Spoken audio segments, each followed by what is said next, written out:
নত জানুর কোন ডিপ্লোমেসি ভারতের সাথে চলবে না।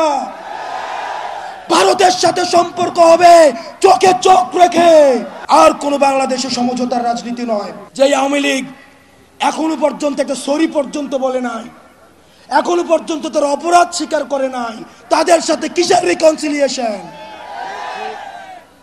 তারা ক্ষমা চাওয়ার আগে, তারা ক্ষমা চাওয়া তো দূরে থাক, তারা এখন হত্যার হুমকি দিচ্ছে বিদেশে বসে।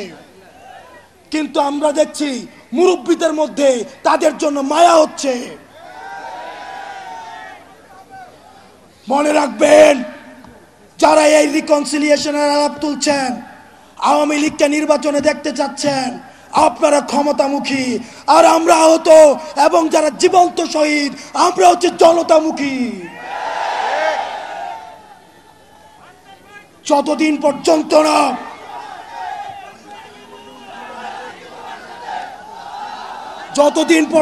না আওয়ামী লীগের বিচার নিশ্চিত হবে, ততদিন পর্যন্ত আগে বিচারের প্রশ্ন।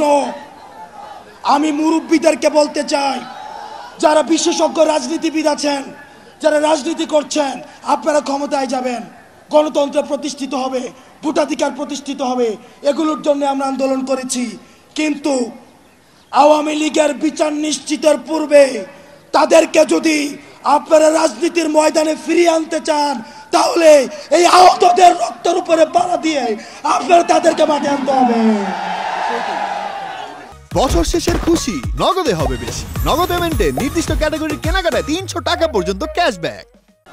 প্রিয় সহযোদ্ধা, আপনারা জানেন আমাদের এই পার্শ্ববর্তী দেশ এখন বাংলাদেশ যাদেরকে জঙ্গি স্বীকৃতি দিয়েছে, তাদেরকে এখন পার্শ্ববর্তী ভারতে আশ্রয় দিচ্ছে।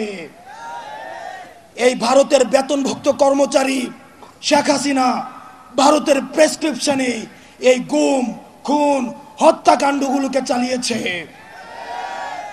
এখন আমরা ভারতকে বলতে চাই, ভারত যেন সেফ হাউস অফ টেররিস্ট না হয়ে ওঠে। আমরা ভারতের সাথে আর কোনো নীল ডাউন ডিপ্লোমেসিতে যেতে চাই না। নত জানুর কোনো ডিপ্লোমেসি ভারতের সাথে চলবে না। ভারতের সাথে সম্পর্ক হবে চোখে চোখ রেখে। আলমের রক্ত আমাদের গায়ে লেগে আছে, আহতর রক্ত আমার গায়ে লেগে আছে। আমার ভাই ইলিয়াস গুম হয়েছে, তাদের দুঃখ স্মৃতি আমাদের মনে আছে। তাদের রক্তের উপর দাঁড়িয়ে ভারতের সাথে কোন নত জানু সম্পর্ক আর হবে না। আসাদুজ্জামান খান কামালকে যখন পুলিশ দেখাচ্ছে, এই ছেলেগুলাকে একটা বুলেট মারা হয় আর 10টা দাঁড়িয়ে যায়। আমরা হচ্ছে সেই প্রজন্ম।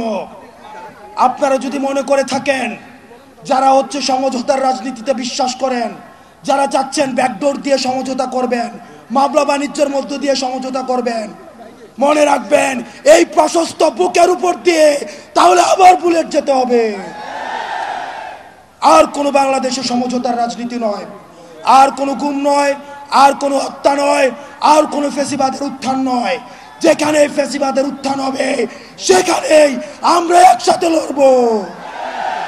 ওই আপোষ না রাজপথ, দালালি না রাজপথ, দালালি না রাজপথ, দালালি না রাজপথ, আপোষ না সংগ্রাম, আপোষ না সংগ্রাম, দালালি না রাজপথ।